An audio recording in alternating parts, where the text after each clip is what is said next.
You should be consuming content and getting smarter every single day. The hardest part is figuring out what you want to master. Focus on your product. Can you tell somebody that they suck? You gotta just go for This is exactly what I want to do for a living. You can't even tell somebody that their breath is life.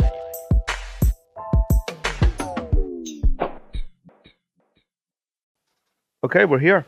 We're short story long, and So, man. this is how it goes. This is how we start. This Let's is my go. new thing. Trying to start real casual, right? Because I noticed when you leave, I'm going to do an intro. Yep. And then I was starting every episode by kind of doing another intro. Mhm. And it just felt like I was overdoing it and trying to be too professional. So now I cruise in with a nice, just casual conversation. Keep it easy. There it like is. Thanks for doing this. Thank you. It is Sunday night, 8 p.m., Labor Day weekend, and we're in here knocking out a podcast. I We are like it. not at the club. You going to the club after this? We have an international flight at 8 a.m. tomorrow, actually. Okay, we're going straight to bed. Where are you guys? Where are you going? Where are you going? Turks and Caicos, shooting some content. Yep, we're gonna do a little art movie. With just you and these guys, or you got a whole squad? I'm bringing him. You're gonna get Jake upset. He's on the next one. We go every other. And what are you gonna do? Just like show the lifestyle? No, we actually, these mini collections, we tell mini stories. So we just go, and it's kind of like basically like a pop-up office, and we just create. And it's just a way to tell different stories in different parts of the world. So that's where you get like the crazy backgrounds and stuff in the photos. Yes. You just made me feel like I'm really missing a big opportunity. Like I should be doing that. I highly advise it. You just need strong internet. The last time I was there, the internet wasn't strong, and the owner of the house told me it's good now, so we're good to go. Oh, so you've already done the Turks and Caicos trip? I've done it 3 times, but we've never shot content there specifically with art. So now this time, we're gonna shoot a movie. How long are you going for? Week. And you just load up with all the art? Load up with all the art, load up with all the content. Just really a good time to kind of get away and think, and then obviously shoot the content.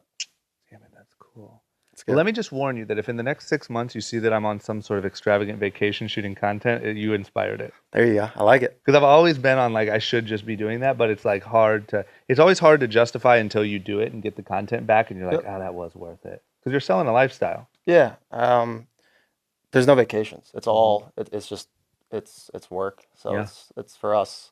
It's an opportunity. I mean, we're going to Austria at the end of the month. We're going to New York. We're going to Chicago. We go everywhere, Yeah. and we just use points Yeah. Yeah, that's great. and create.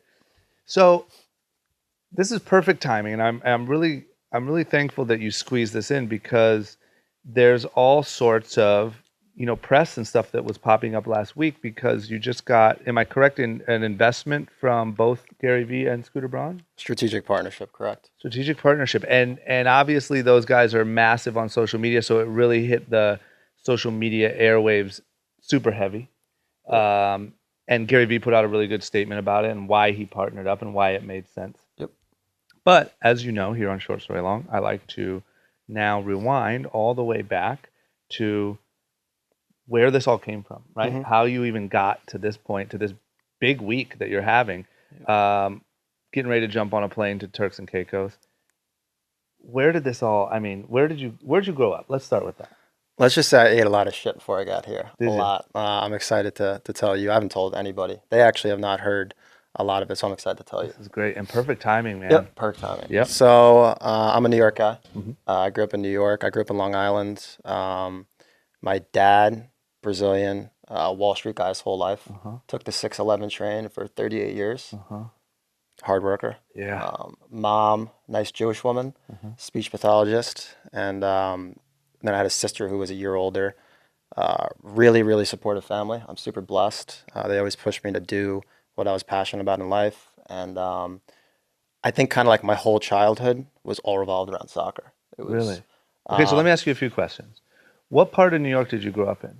in Long Island. So I grew up in a town called East Meadow, and it was good because the town next to me Yeah. was a town called Merrick, Okay. rich, and then the town on the other side was Uniondale, not rich. Okay. So we were And were you kind like of in between? I was right in between. Got it. So I kind of saw everything, and I think that really helped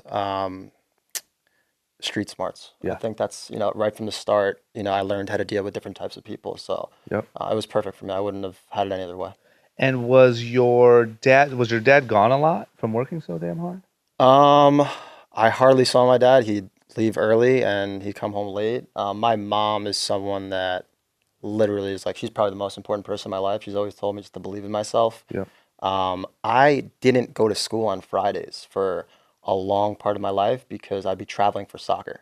So I would leave school at 11 a.m. on a Friday. My mom would pick me up and we'd go to New Jersey, to Boston, to Florida. So Was I the be- soccer like separate from a school thing? yeah, Got it. so my club team was like nationally recognized, and then I was on something called Select, which was the best players in all of Long Island. Got it.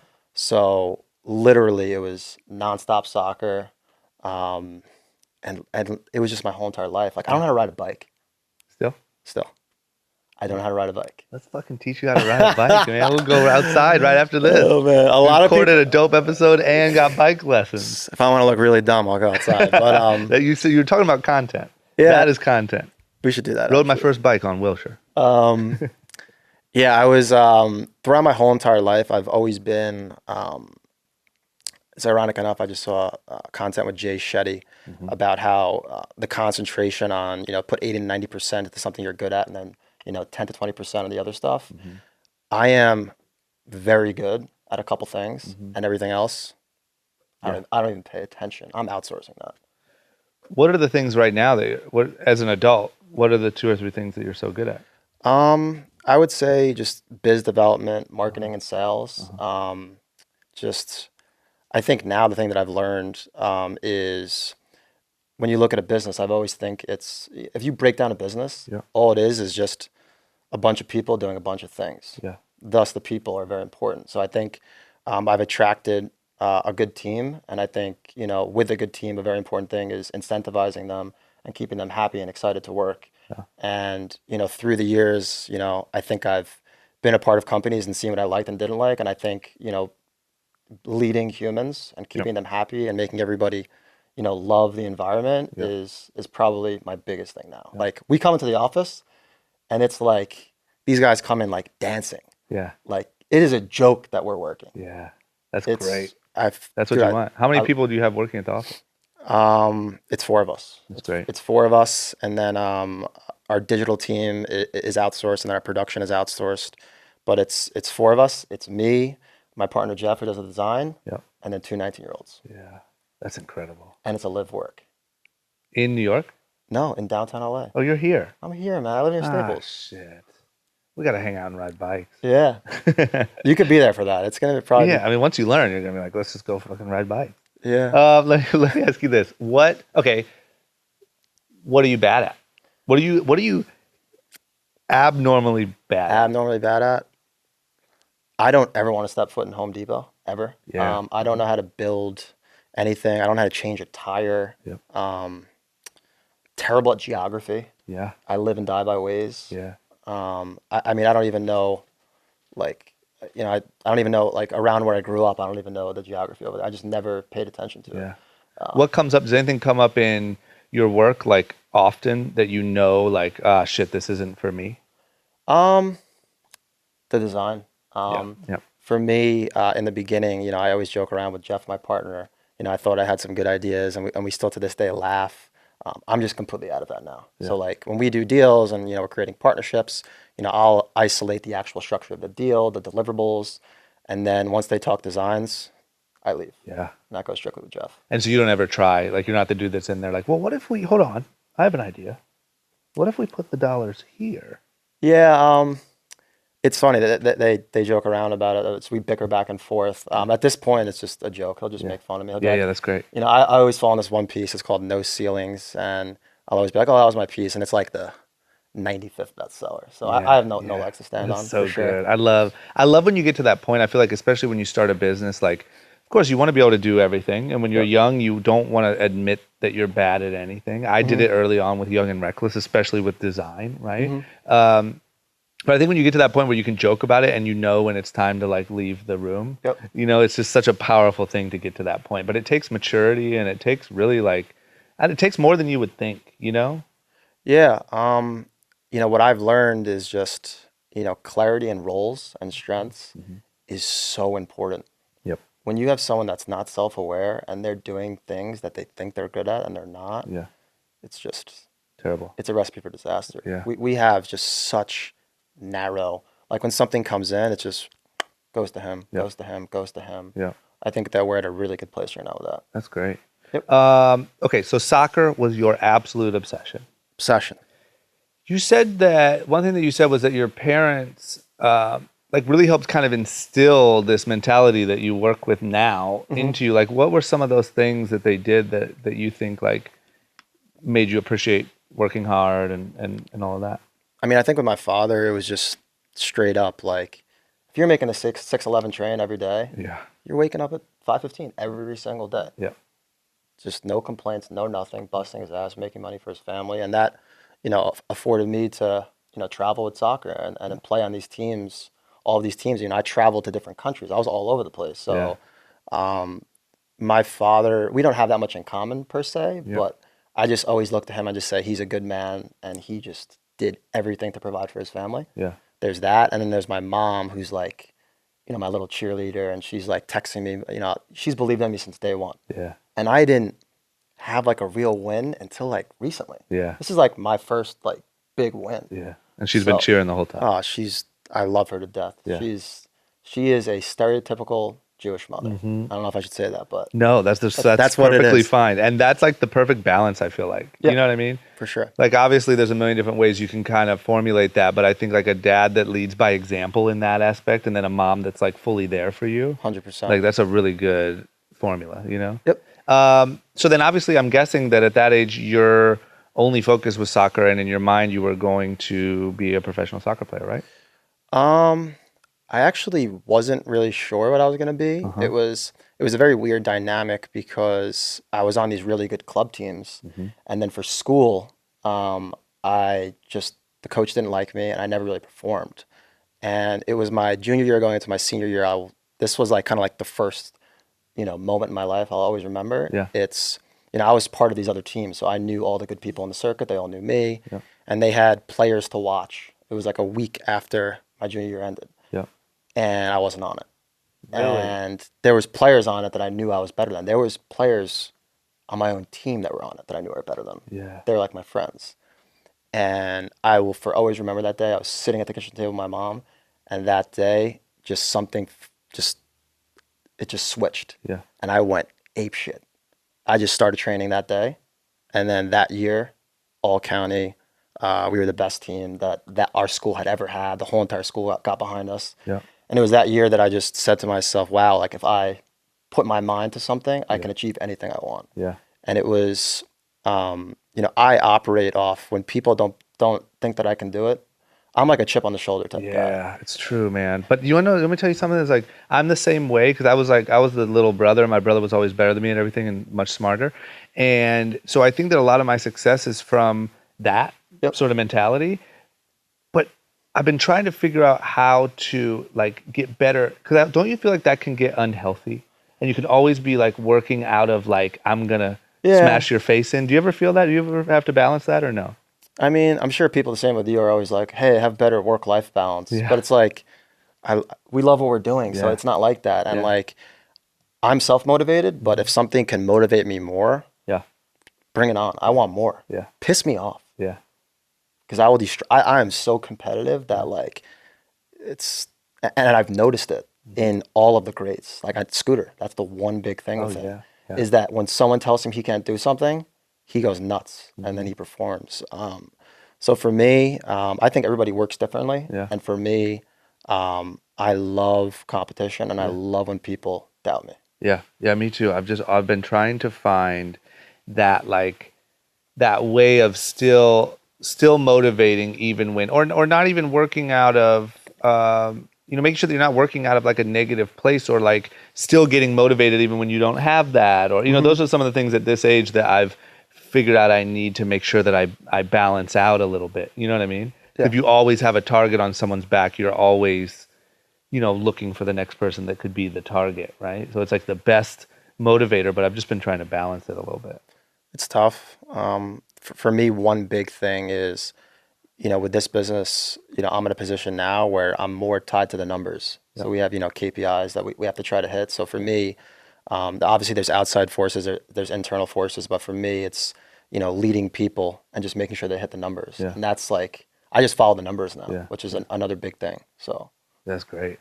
So did you, at that point, that's really where you put the credit for like your mentality kind of Yep. making a big shift and just Yep. knowing like, shit, if because I was always, it's actually like a Brazilian stereotype, super talented, and they're just talented, but they Yeah. don't win sometimes. Yeah. So like I was like the Brazilian kid that was talented, Yeah. and then I just destroyed. I just came like in the soccer, I just came out of nowhere and destroyed. Yeah. And like I talk shit to all my high school buddies, and like to this day, even with that, like they can't say anything to me Yeah. because it was just something internally that made me just, I guess, just a confidence thing. Yeah. And I think it's important. Like the moment that your brain realizes if you focus on something and put in the work, you will get a result. It's like a big moment. Huge. What was like the result of that? Like, did you then make the list or did anything like that change? Yeah. So I then had a lot of fun the rest of my senior year. A lot of drinking with my buddies. Recruited all different schools, a bunch of official visits. It was a lot of fun. And I decided to go to Delaware, the University of Delaware, and was going to play soccer and decided not to. My whole entire life was predicated on soccer, and I decided it was time for a new step. Why? My father always was like, you could play, you have to pick and choose really what you want to do in school. Yeah. And ironically enough, a lot of the people that, played sports, like stayed 5 years or didn't do well in school, didn't have a lot of fun. And ironically enough, I stayed 5 years and had a 2.1 GPA, but we'll get to there. Separate reason. But I decided I want to look into other things, like a fraternity and stuff like that. And So you just wanted to explore a different path. yeah, I wanted to, as I told you, I lived like a very like narrow life. Yeah. So it was time for me to move on to something else. And the best decision I made was to stop playing soccer. Really? It was. Why? Because you think that like it would have been a dead end for you? I wouldn't say that, but I think that I would have been surrounded by different people that weren't motivated by the things that I'm now motivated by, which is improving myself and business and stuff like that. Yeah. So I was just in a different situation. I was in a different dorm. I changed dorms. So I'm so glad you mentioned that because I think for me, like one thing that I'm trying to also figure out how to tell young people is like, because I grew up my whole life, all I wanted to do was be a pro skateboarder, right? That's all, I mean, like one goal only. And now there is absolutely no chance that I would trade my life for a pro skateboarder's life, right? I know. Not in a million years. And so my point is like trying to get across that it doesn't have to be, I don't know, I feel like we're always taught like focus on your dreams, like whatever you dream you can be and whatever. And that's true to a degree, but it doesn't have to be so narrow. Like give yourself a chance to go try other things and try different things and see what you really gravitate towards. Because now you're set up to have a career and a path for the rest of your life, right? So unless you would have went and became a soccer star, you probably would have been good in college and then kind of peaked out and then been a little lost, I'm guessing, right? correct. Whereas by giving yourself even a chance to maybe look at what else there is and see what else feeds that hunger and like lets you grow, you now fell into this like, or created, not fell into this amazing life, you know? And it's like trying to get people to, I feel like young people grow up and they're like, oh, it's either like I'm going to be a rapper or nothing. You know, I mean, it's like, my advice to any young person is try as many things as possible and just find something that aligns with your passion and your effort, something that you truly love, and you can just do it all the time. yeah. Because unless you're truly passionate about it, you're not going to be able to put in, the time to really win. Yeah. And it's like you'd be surprised by how many things out there you could potentially like other than, when we're young, we fall in love with something, we build our identity around it, and then we kind of like die for it sometimes. And I think like you don't even know what's out there that you could really thoroughly enjoy that you're not trying because you're so focused on being a pro skateboarder. Yeah, I mean, I wasn't even, my only job was I sold Cutco knives in high school. Yeah. So I literally was not passionate about business at all. That's interesting. Literally, That's at so all. I was interesting. always really curious. I was always asking a lot of questions. Yeah. And I read a lot of non-business books, like creative Roald Dahl books, and there was these sports books called Matt Christopher. Yeah. And I would read all of these books. But Why do you then, think that changed? You think your eyes just opened to a different thing? I'll tell you when it changed. Okay. So I got to Delaware. Yep. And keep in mind my senior year after soccer, I just was partying. Yeah. tons of drinking. I was having a lot of fun. Rightfully so. I was a very serious soccer player. Yeah. So I got to school and I had a fake ID. And my roommate who was on the football team, had a car. And we had just finished freshman orientation, and they talked about, saying, don't do this, don't do that. You get 3 strikes and you're kicked out of school. So, like I said, where I grew up, I knew how to walk the line. Yeah. We'll keep it at that. Yeah. And I got to school and I wanted beer. So I was going to go get beer, and the girls across the hall were like, Lindsay and Lisa, they were like, can you get us beer? And they were from Long Island as well. So we drank Bud Light. And the Bud Light, the 30 packs were like $25, $30. Yeah. So they gave me $40 for a case of 30 beers. Go to the store, and I discovered this new thing. Milwaukee Beast Light, Natty Ice, all this stuff. Tell you what, in Akron, Ohio, Hey. you grew up with that in the fridge. I had never experienced that yet. Yeah. So that was zero. Yep. So I go there and I buy a 30 pack of beer for $8, $9. I go back, I give them $31 back. And they go, keep it. And then as I'm walking back to my room, it flicked in my head. And that's where I truly think that I think entrepreneurs are born, they're not made. I truly believe that. Yeah. It flicked in my head like, wow, no one wants to take the risk. Yep. And people have no problem paying more for the alcohol. Yep. So then what did I do?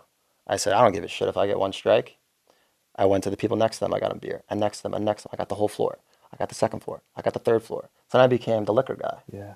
And me and my roommate just got liquor for everybody. And my mom was shipping me my old soccer duffel bags. We would take 3 hours getting thousands of dollars worth of liquor. And there was this guy we became friends with. He would give us the promo T-shirts, the promo little mini pools. That's amazing. It was my first taste of entrepreneurship. And I was like, holy shit, I love this. Yeah. I loved it. Thank God you didn't become a drug dealer. No. You know what I mean? Like, This was that sounds like the next pet, right? No, like, no, well, no, wait no. a minute. If I sell, I was a beer and liquor dealer. yeah, it's great. And then, unfortunately, about 2.5 months later, I ripped the doors off my wall and had a beer pong tournament in my room. Yep. The RA came in and they cut down my beer and liquor ring. I got my first strike, and they said, do it again, and you're going to kick out of school. Did they realize at that point that you had a beer liquor ring? Oh, yeah, they know. Yep. They know, for sure. And that's only 1 strike, huh? Pretty cool. To be honest with you, I got 5 strikes and they got kicked out of school. Really? So that strike system, Yeah, was flawed. it's flawed. Was that just because you were a good talker? Or like, I don't know. Okay. I don't Okay, know. so you're telling me that moment is when you were like, oh shit, like you fell in love with like the finesse of it all in that. I loved it. That's That incredible. that was my first business in school, and it was simple. Yeah, And then I did a fraternity, which for me was one of the best decisions of my life. really. How come?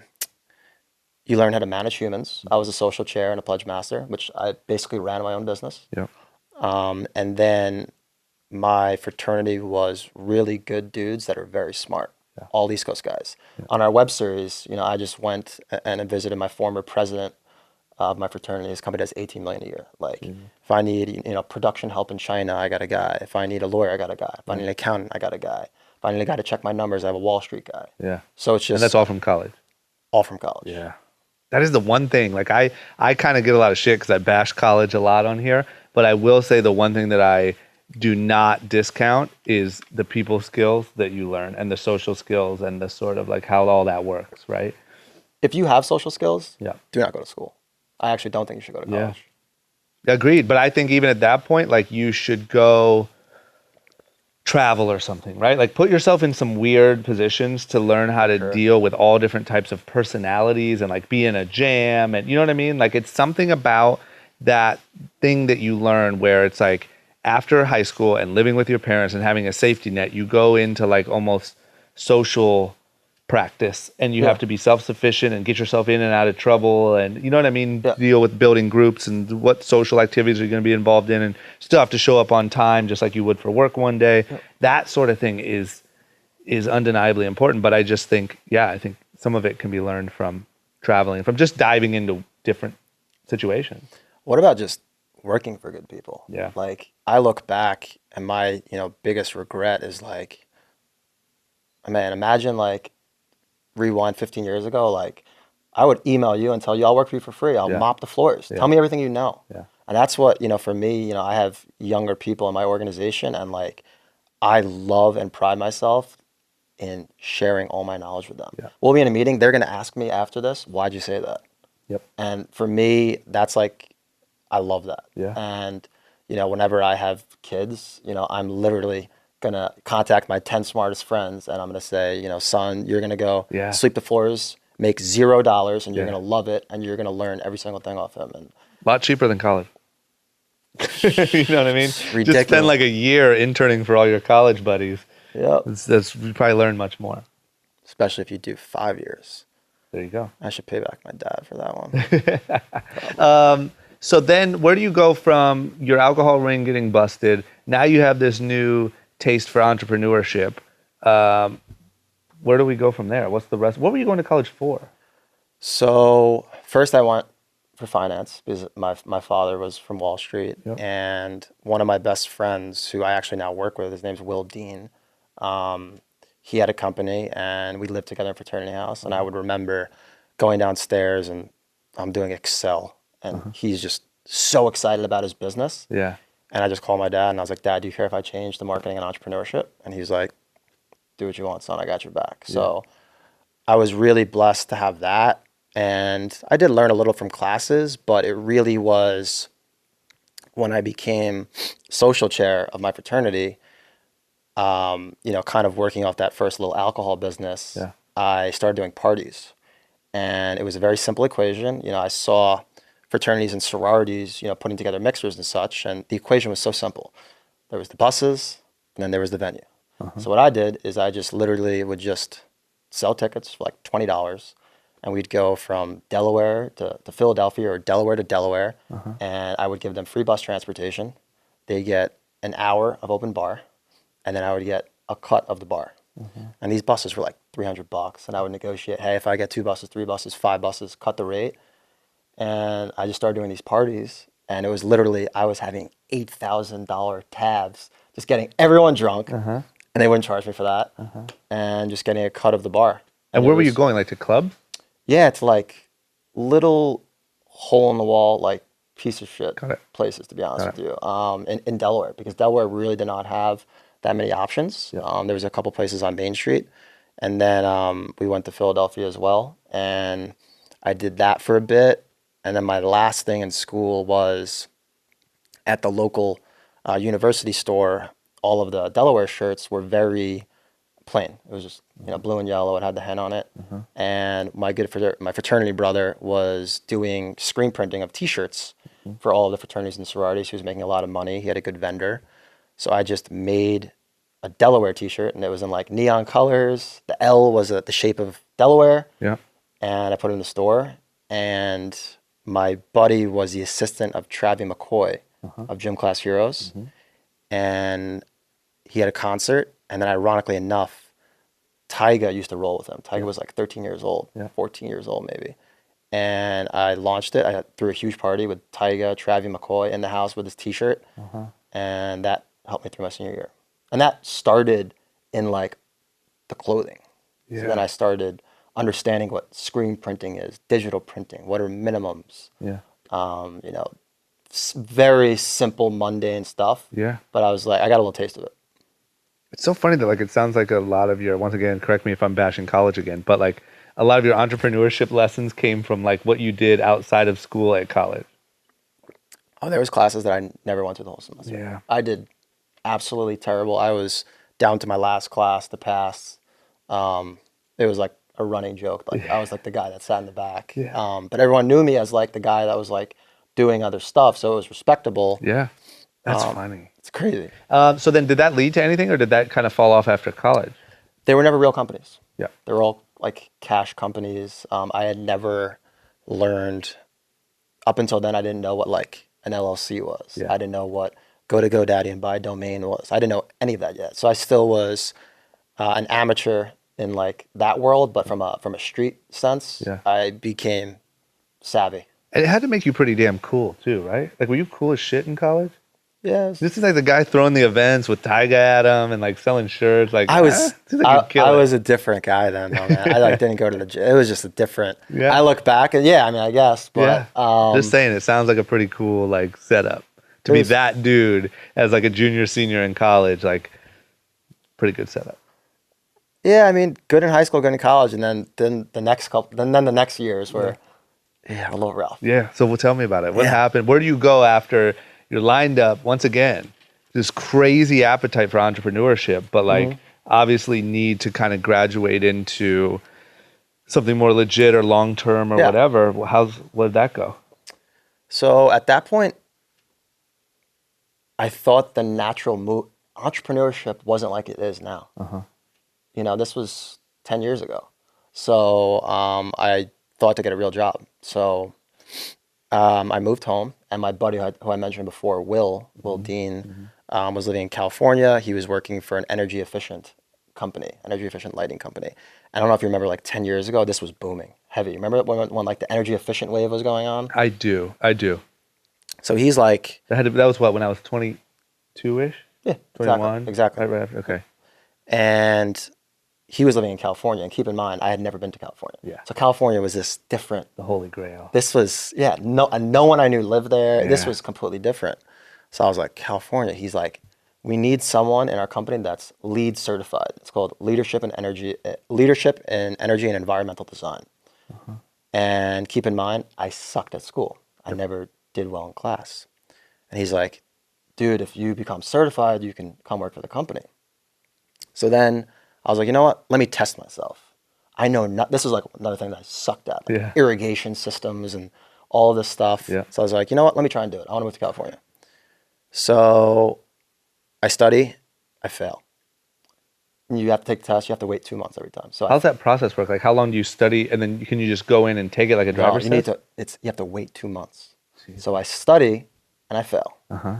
I study and then I fail 2 times. And then I study and I pass. So I'm like, okay, I'm coming to California. So literally I passed the test and I got the offer. And I actually moved to California and I signed a lease with one of his buddies. I'm at the job for 1 week. The guy that owns the company brings me in. He goes, I don't need you anymore. I'm like, awesome, bro. For 1 week? 1 week. 1 week. So you just in there like, well, shit, I guess I lasted 1 week in California. I'm going home. Like, what do you do from there? I just signed a lease. And put all this work in. You put what? You waited 6 months. 6 to months. pass the damn lead test? Lasted a week? Which now is the most irrelevant thing in the world. Joke. Okay, so then what? So then it gets funny.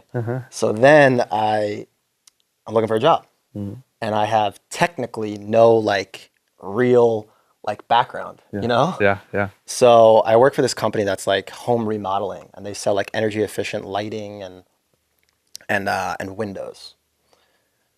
This was the craziest year of my life. 0 salary, all commission. And they would set you up with leads, cold leads, basically.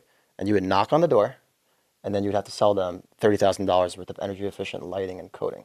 Sounds easy. And I was going to Beverly Hills. I was going to Compton. I was going to the Inland Empire. There'd be days that I would drive 230 miles and not get one appointment. I'm talking about driving from here to here to here. Knock on no one picks up. Knock, nope. So not even answering the door. You didn't even get a shot. Not even answering the door. Oh, man. And I remember just in just the middle of nowhere, just in my tie, miserable, just beef jerky and water at gas station, no money. Yep. And what it really taught me was just more about selling to all different types of people, because up until that time, I had chose the people that I wanted to associate myself with. Yeah. But now I'm sitting in a house in Compton. Yeah. Yeah. And And then I'm- Beverly Hills. And then and it's like you're learning so much about people Yeah. that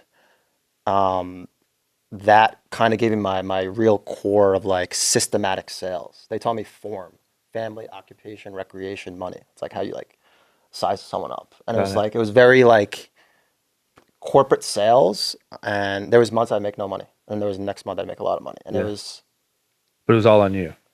it was all on me, but like the product wasn't necessarily.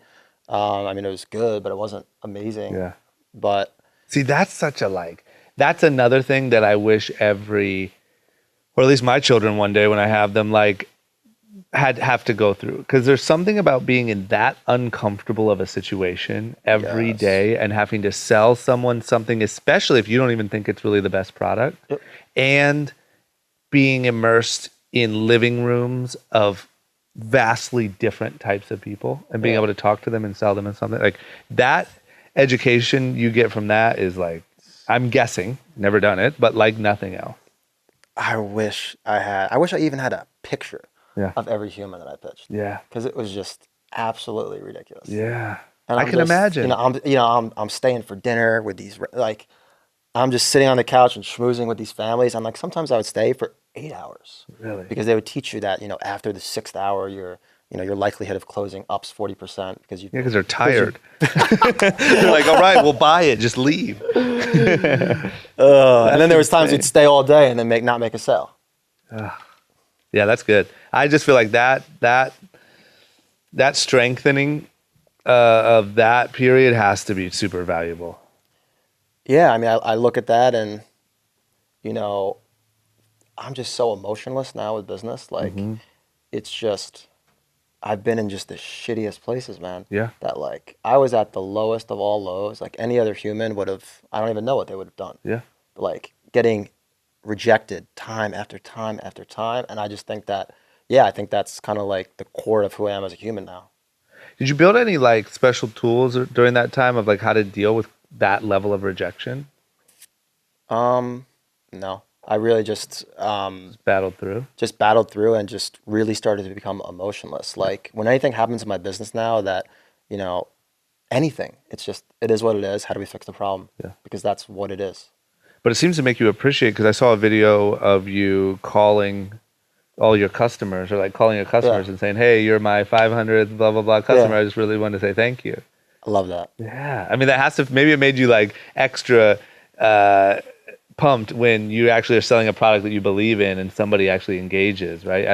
Yeah, that, throughout my whole entire career, it's always been like, you're going to get better results when you believe in it. And then once the belief starts fading, which I think is, a top-down leadership thing, then I think it's time to go. Yeah. And with my company now, me and my partner, Jeff, and I think everybody that's part of the organization, like, would die for our company. Yeah. That's so important. Yeah. So take me back to then what happens? Like, did you eventually quit that job, or when does I was going nowhere with that, clearly.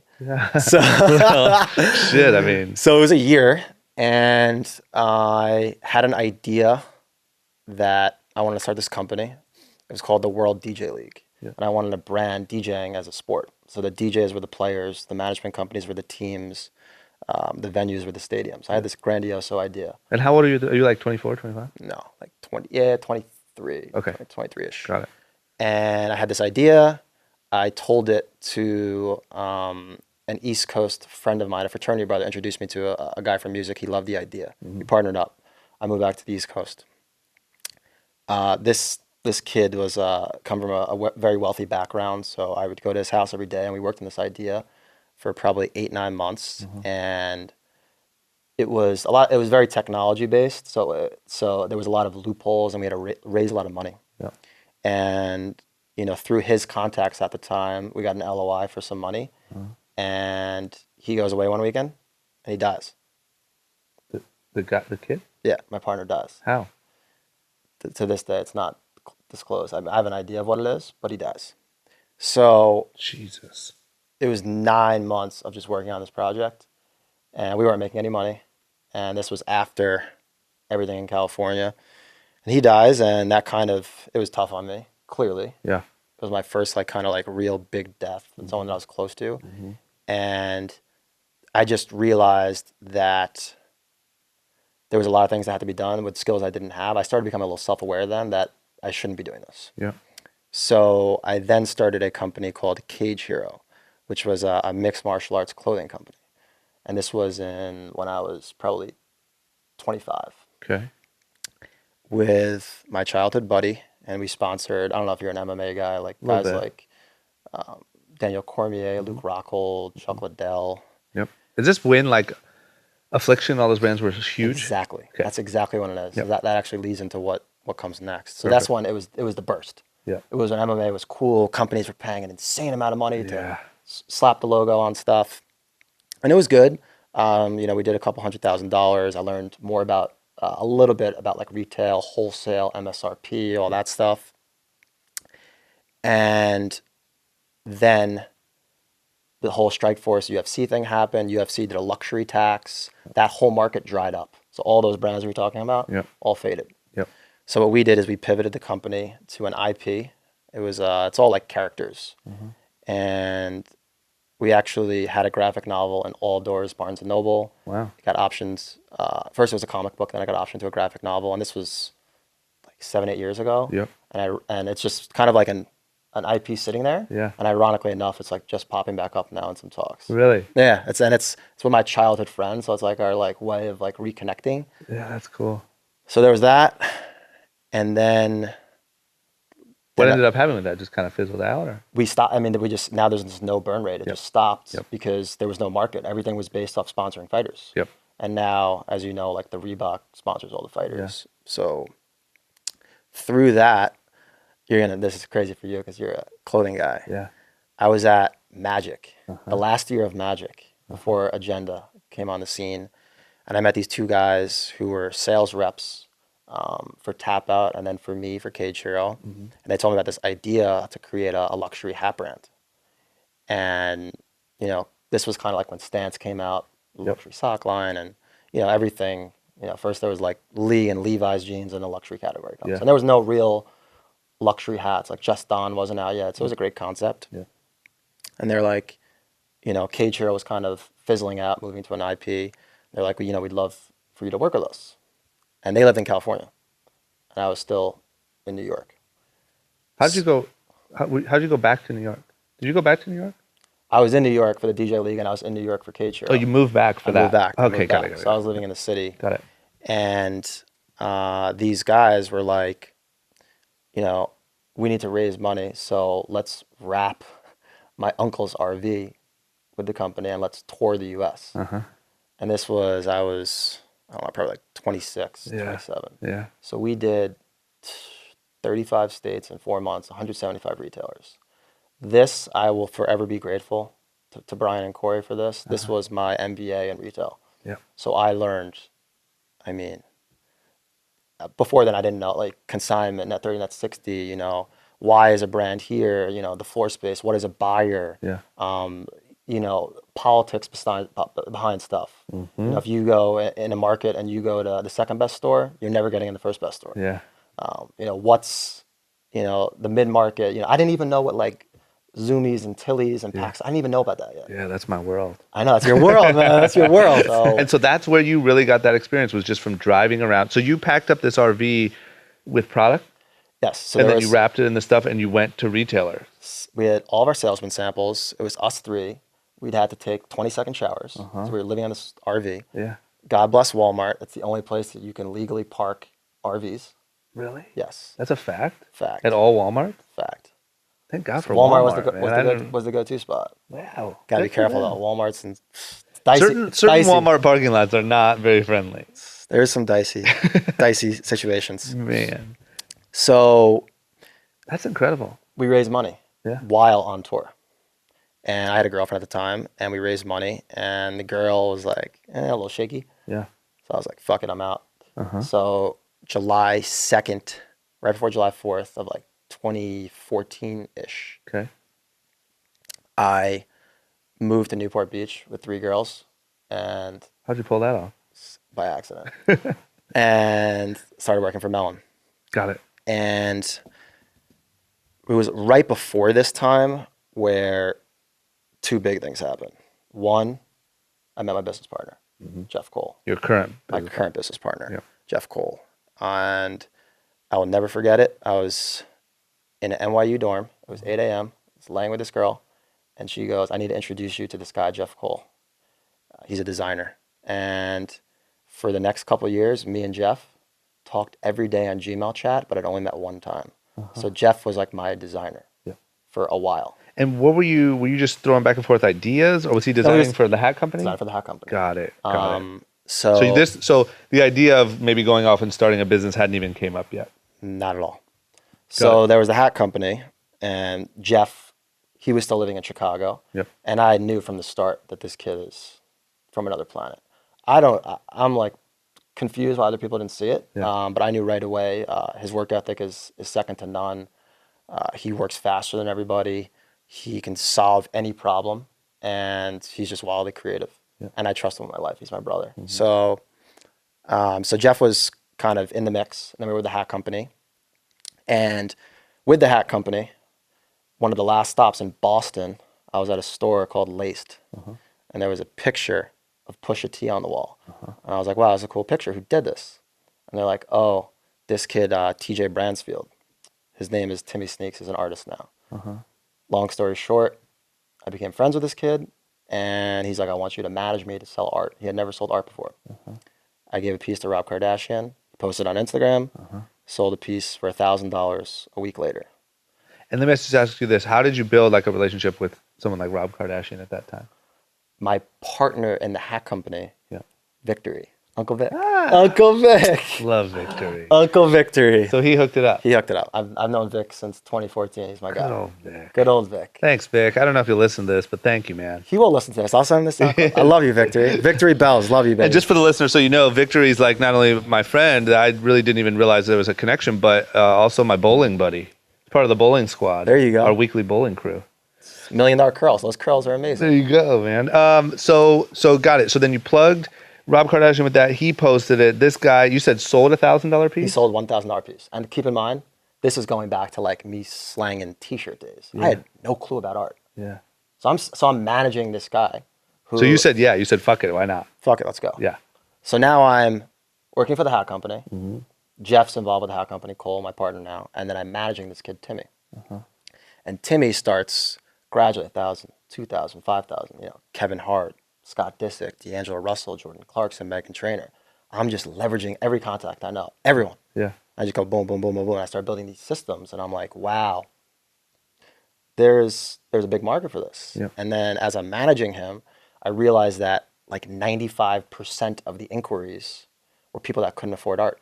Yeah. So then I dropped a limited edition print.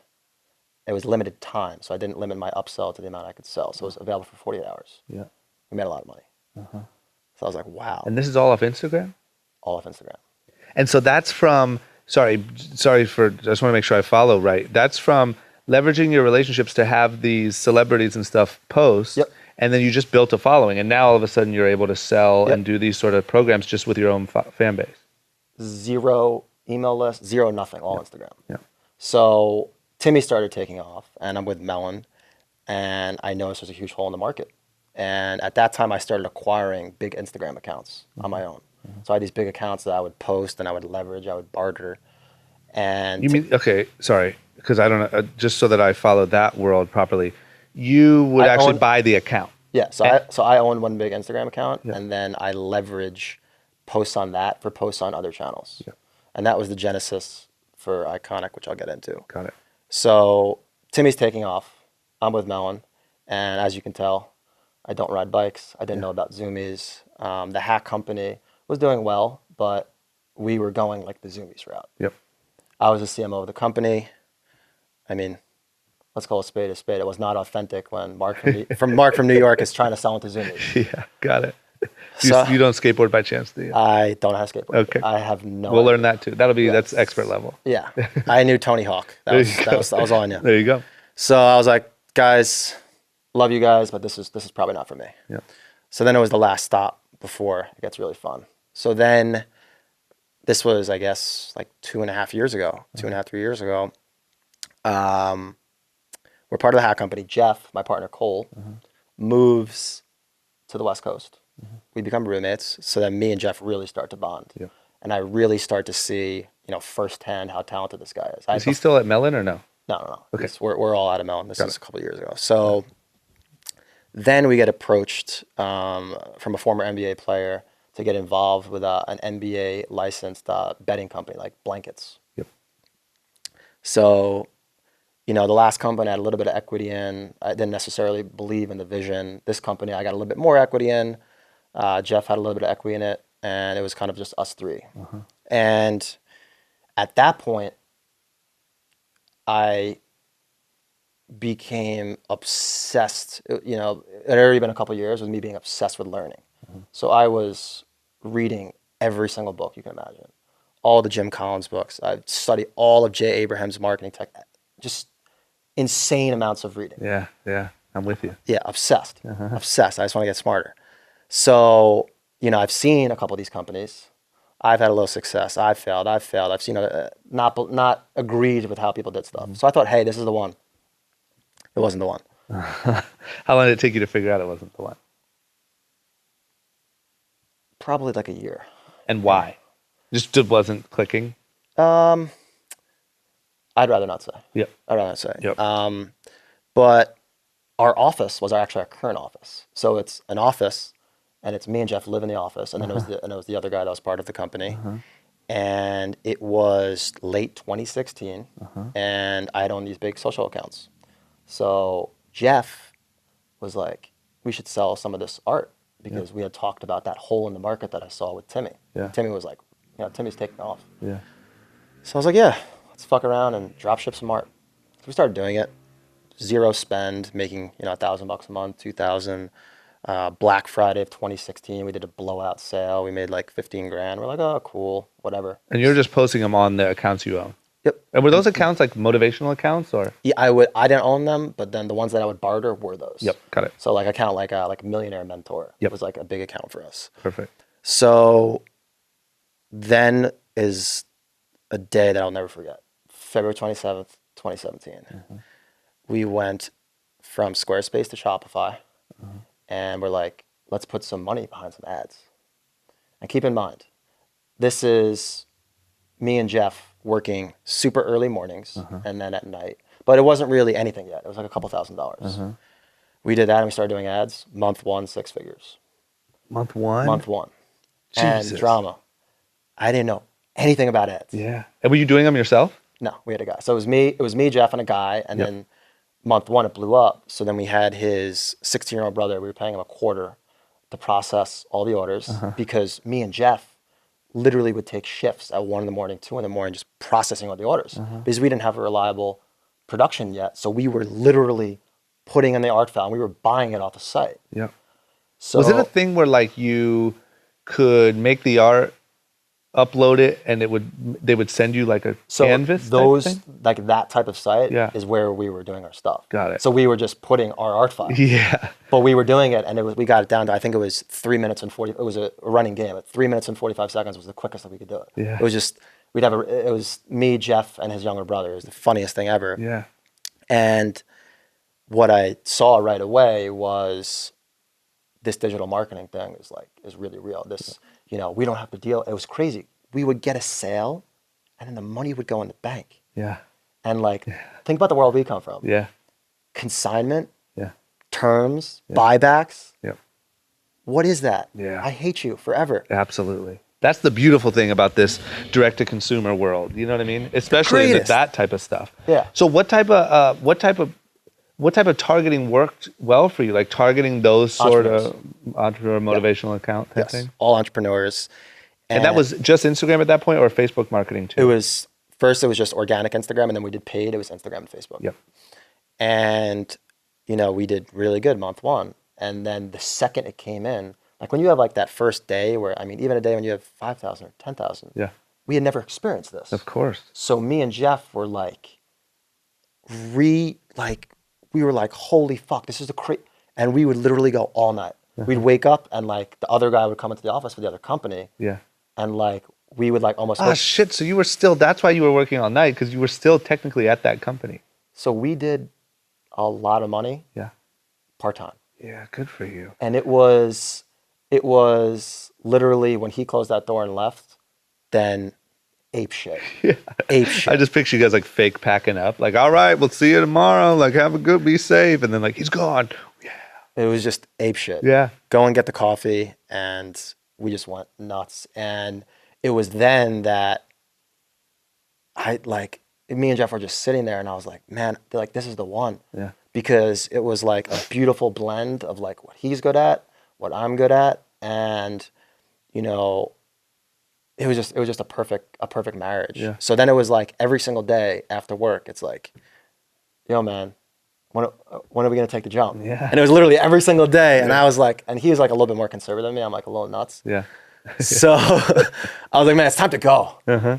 So eventually we went, Yeah. and you know, the other guy understood. How did you get to keep the office? He gave us the office. He didn't want great. it. That's a and, great and at first I was like, man, you're like, and it was a company lease, so I kind of was, and it's like a decent amount of money. And at that time, like we were like, You're like, like, is this gonna last? Is this a real company? Like we didn't know. So, yeah, but it's still our office. that's great. Like, hey, we're quitting. Can you leave? Yeah. You know, like that was you came up. So then at that point, now it's just your own thing. That has to be the best feeling ever, right? That moment of like, we took the leap. This seems promising. We're on to something. Working with these guys that we just blend perfectly with. Like at that point, did it just feel like the dream scenario, everything perfect? I always say like my definition of success is doing what you want with who you want when you want. Yeah. That's like my dream. That's how I define success. Yep. And ever since that day, That's what you've done. I literally love every person in my company. Yeah. Love them. Yeah. That's Love so them. nice. And what, that was a year and a half ago? A little less? No, we had our year anniversary of working full time like weeks ago. Jesus. What a dream scenario. Okay, so when you go now off to the races, it's all you. Was there any big issue that happened with any of that? Oh, or yeah. was it Oh yeah. what happened? Plenty of shit. We learned, you know, the digital marketing world is a dirty world. Yeah. It's a really dirty world. Yeah. And, you know, we created a space. We really did. I don't know if you remember. You remember back in the day, like those posters in like dentist office where it's like success and it's like, Oh yeah. I got, you know, Yeah. like that's what I in my mind imagined, like kind of inspired it. And then Jeff was like memes off pop culture. Yeah. You're talking about like where was the photo? Yeah, the photo. Like of the boat in the ocean. Exactly. And then it said success, like riding the wave. Got Exactly. it. Yeah. Success. Love those. Yeah, I love those too. I need some of those. I need some of the old school ones in here. I personally love them. Yeah. So, you know, as we started spending, you know, when you're spending 6 figures a month on digital marketing, like people know you exist. Yep. So then competitors came in, people started coming in. So it got aggressive, it got dirty. And, you know, at first, you know, it's when people like copy your stuff and do stuff, it's, you know, it sucks. Yeah. But you got to just learn to play the game. And I think the one thing that me and Jeff have done is we've really focused on long-term vision, and we've just are always staying ahead of the game. When someone copies our stuff, we're off it. Yeah. Bye-bye. Yeah. We're on to the next thing. Do people just straight up rip it? It's bad. Pretty close. It's bad. That's another thing I really don't want to talk about. Yeah. Like that post, I focus on the customers, not the Yeah. competition. Yeah. And yeah, it's But I get it. A lot of people, I think where a lot of people, because that's obviously happened to us a lot too. And speaking of Walmart, they've done Young and Reckless shirts and Forever 21 and all these different people. But I think that where a lot of people go wrong is you start to just let that like get to you too much, right? And you get all angry and you're like, well, everyone's ripping me off. And like it ends up just messing up the mojo. your game, right? Like who cares? If you really like, there was like a few months ago, Jake Paul did a Young and Reckless shirt that's like the most obnoxious, perfect replica of one of our shirts, right? Yeah. But I couldn't possibly care less. Like, sure, it's annoying and it's like, you know, I wish you would try a little harder, but like, what do I care? I'm not going to lose sleep over or lose my momentum off of worrying about that, right? And I think that's the most important thing is that you're able to kind of shake it off and move on to the next thing and let somebody copy the next thing. You know what I mean? Instead of worrying about letting that mess up your momentum. People know. Yeah. And I think you kind of hit the nail on the head. Ironically enough, we're here today. Yeah. Smart man. Momentum. Yeah. I mean, we're riding right now. We're on the show right now. Momentum. I've learned with business, momentum is just, it's everything. Because when you have infectious energy and everybody's excited, Yeah. like you just got to ride it and just keep going and going and going. Yep. And with our company, like, you know, my job is like, you know, the leader with Jeff is just to keep to what's next. Yep. Just to keep it going and going and going. Yep. So, yeah. What's been the biggest, like the biggest moment for you guys? Has it been this past couple weeks when you got these big guys on board and all this press, or like what was, you know what I mean? Is there any big moments that stick out to you? They're like, holy shit, who would have thought? I mean, the day the company like started selling, like that was pretty big. The day we got the Muhammad Ali license was very big. Yeah, because I saw that on the site, and I'm like, damn, they gotta. Because I was like, you obviously had to license all of these photographs, but like those are great. And that was I went to a trade show with no appointments. I got, again, same thing. We joke with the women now. We just were in New York joking with her. Yep. Denied. Yeah. Went on LinkedIn, found the guy's name, said I had a meeting with him. He saw it. He's like, come tomorrow. Last meeting. Got him. That's so good. And those are up now selling. Are they crushing it? Crushing. Ali is crushing. Yeah. And we got the NBA license too. Saw that too. But and yeah, then Gary and Scooter, for sure. That's the current big home run. 100%. So how did that come about? Did you go meet with those guys separately? Was that together? No. So let's go one by one. Yeah. So Gary, we joke with him as we did a Gary on Gary. So Yep. Gary wanted Jeff to do his Vayner Sports rebrand. Okay. And Jeff did it. And, we charge a lot for that. I managed Jeff as well.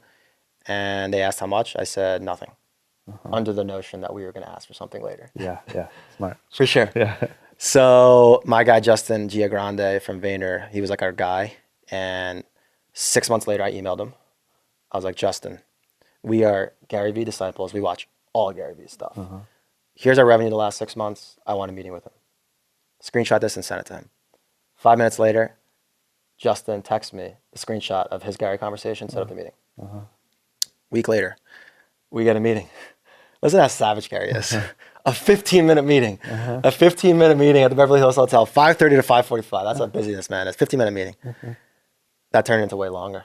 And it was he just knew right away. We both knew right away. Like, he just understood that we were just absolute animals. Yeah. And we would die for our company. Yeah. And he's like, I like you guys. Come to New York. So then we went to New York a week later and literally stayed with him till 1:30 in the morning, just vibing with him. We were in a music studio. It was crazy. Yeah. And we're like, okay, we're going to work. So we kind of like figured out that deal with him. Yeah. And while that was happening with Scooter, my fraternity brother's best childhood friend, Michael George, who formerly managed Hoodie Allen, formerly managed Martin Garrix, now manages Eden, fellow Long Island guy. I had met with him for multiple things throughout the years. The hats, the blankets. Yeah. And he was like, man, what about that art thing? And then he's like, man, like Scooter would really like this. He set us up a meeting with Scooter. Walk into the meeting with Scooter. Same thing as the Gary meeting. Yeah. 2 minutes in. He's like, we're working. What are we doing here, guys? Yeah. Let's go. Yeah. He's like, we're going to make money. Let's go. Yeah. And it was literally, it was electric because it was just like, we just knew right away. Yeah. And then when you hit him with like Gary's on board, they had never worked together. So this was perfect. This was an opportunity for us to go both. And for me and Jeff, it was just a perfect yin and yang because Gary is out of his mind. He's an online guy. Yeah.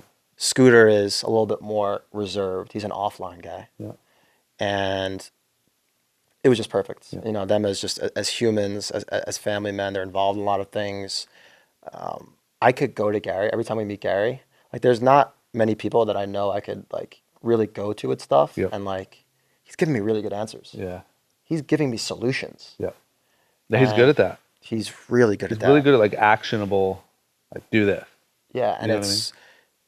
and it's completely unbiased. And like the same thing with Scooter. It's we just sat down with him for like I don't know how long, it was probably like an hour, and he's just how he operates and how he is as a human is just like I look up to him like that. Yeah. Just how he runs his life is how I want to be. Yep. So I look at it as I have the guys that are in my circle of friends, and then I have these guys that I look up to, and then I have my 19-year-old squad that it's important. I want them to be beasts. They're Shout right out to here. you I love guys. these guys. Yeah. Keeping us hungry. Jake and Austin, love you guys. Yeah. And then what happened? Did those both just close like at a similar time? That's why it came out together? We debated, our PR agent debated, if we do them solo, and then we were like, nah, No, explosion, that let's was go. perfect. Yeah. Because that really got like, I would argue that there's a chance that them solo would have Missed it. just not got. It was the fact that it was those two together on this new thing that hit everyone's radar, right? Because even like we look at a lot of that stuff, and we do another podcast called Group Chat where we talk about everything that's going on in the industry and whatever. And that one, of all the noise, that one just organically without any inside info hit our radar because it was those two partnering on something. So it was like, wait, what is this? You know what I mean? That's important. Yeah, I think most people know both of them, but one of them. Yeah. Yeah. You And if you know one, you know who the other is. Yeah. You know what I mean? Yeah, I'm getting emails, phone calls, texts from I bet. all over the place. I bet. Yeah. It's home run. What would you say is sort of like the plan with now having those guys on board? Like, are they just there to really help explode this thing to the next level? Like, where do you take it from here? More licenses are about to be announced. Yeah. That's one of the things. From a knowledge perspective is huge. From a biz development perspective is huge. Yep. We've outfitted, Fortune 500 companies' offices. There's companies that Scooter and Gary have, invested or exited, or their best friend is the owner of this, of that. Yeah. And, now it's just, our job that, I take very seriously when they like introduce me to someone, like I must hit a home run every time. So it's really just down to that. It's just a lot of stuff they're teeing up, and I'm just home runs. That's it. Yeah. Huge. That's simple. It's pretty simple. No, it is. Yeah. That's what I see because you guys are going to stay direct to consumer, obviously, for the foreseeable future, right? Yeah. And just do these bigger license and just really blow this thing out of the water, right? Yeah, there's, from a digital perspective, one of the reasons why I really respect Jake from Movement is from an e-commerce perspective, to get to 10 million, you got to be good. Yeah. But to get to 50 or 100, you need to really understand digital marketing and traffic and new traffic sources and, just overall strategy. So I think we've really created a very good, baseline infrastructure, and now we're just scaling in different spots. Yep. How exciting. You're in a good spot. I'm glad I caught you right now. I'm going to tell you something, drama. What? I'm like this every day, bro. I believe it. I love this shit, I believe man. it. I love this shit. But I just love that, like, for the story's sake, that we got sort of the full lead up, the thing, going out on your own, becoming successful, and then it's literally like the week of this announcement of like the next phase. It feels like, at least from an outsider. 100%. What's your bigger goal like for the future? Or there is no right answer, right? And there doesn't even have to be an answer, but like for 10 years down the road, for 20 years down the road, I mean, it sounds like your interests are a little bit like deeper, more family oriented, more, like you said, environment oriented. Like you have kind of these deeper things that mean a lot to you. What do you see as like longer term? Where's this going? Where do you go? Where are you going to be in 20 years when we do a reunion episode? I think for me, so, you know my story now. Everything was through my own failures. Yep.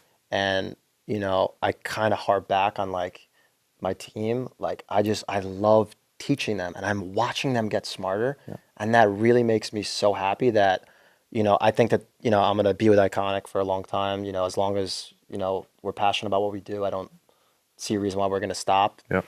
But for me, it's eventually, I want to be like an angel investor and mentor, and, eventually have a wife and kids and teach my kids the things that I've learned. Yep.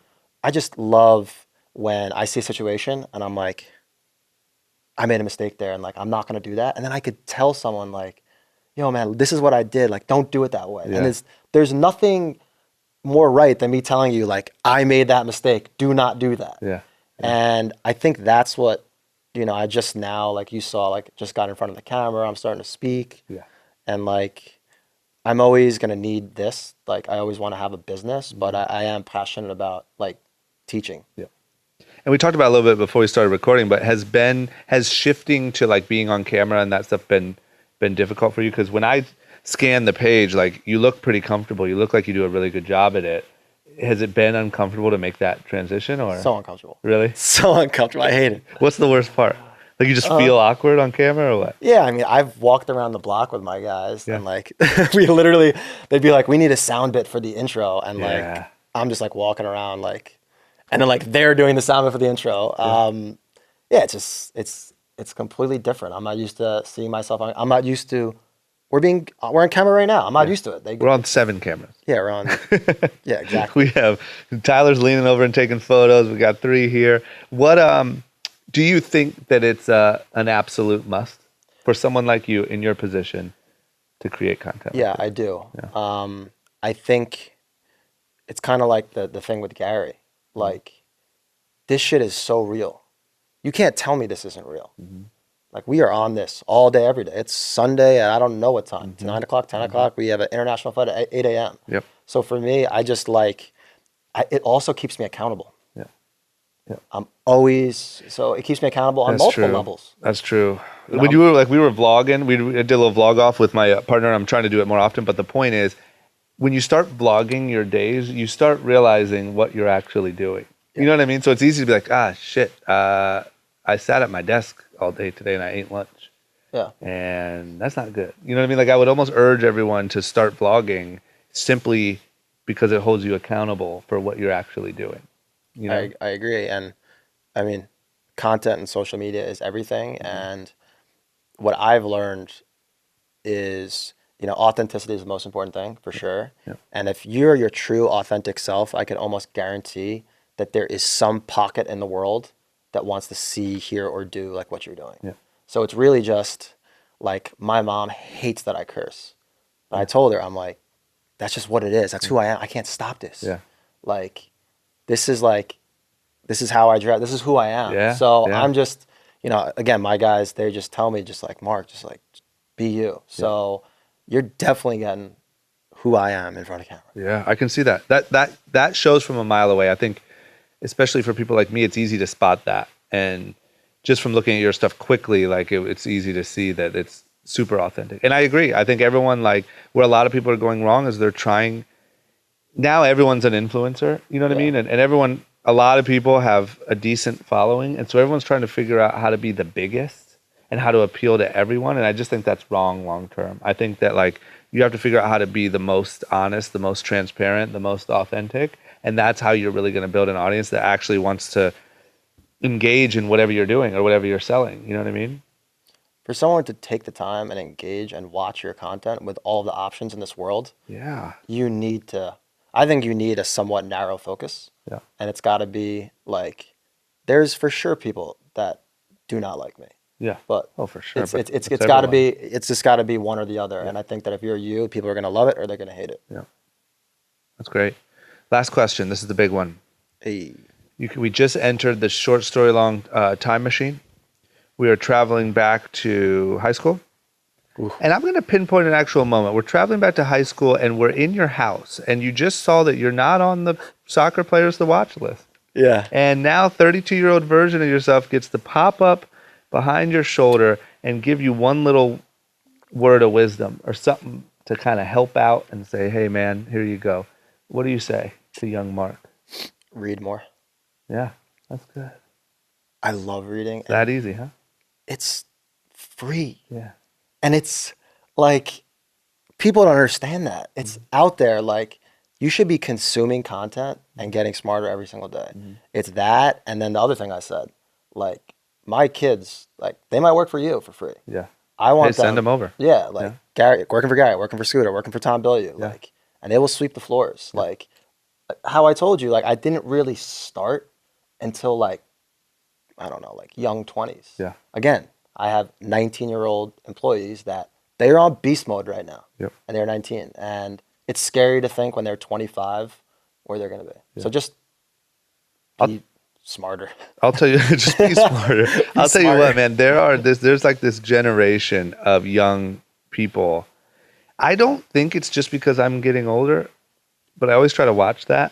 There's this generation of new 19-year-olds that are just beasts. And I don't know whether it's like a Gary Vee effect or like where, you know what I'm saying? Like where this entrepreneurship, but they're in my DMs all the time and coming by the office. We try to meet with as many people as we can and do meetups and stuff because these kids are so hungry. And it like, I don't know, like if you're slacking, if you're 30s, 40s and you're slacking, surround yourself with some of these new breed of 19-year-olds.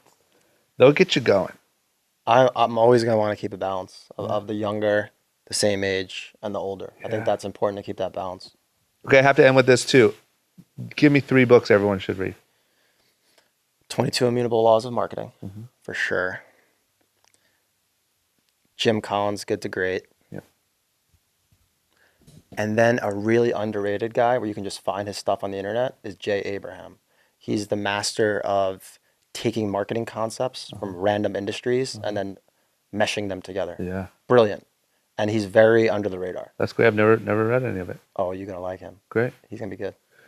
That's what you call an ender, my friends. Thank you for doing this on a Sunday, especially a holiday. Thank you. This is going to be big. I appreciate it. Thanks. Congratulations on all the massive success, massive press.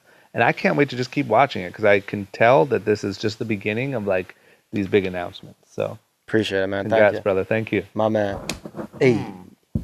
Guys, if you like that and you want to see more like it, as well as vlogs, other web series, and all the random stuff that I'm doing here on YouTube, don't forget to click that subscribe button. You won't regret it, I promise.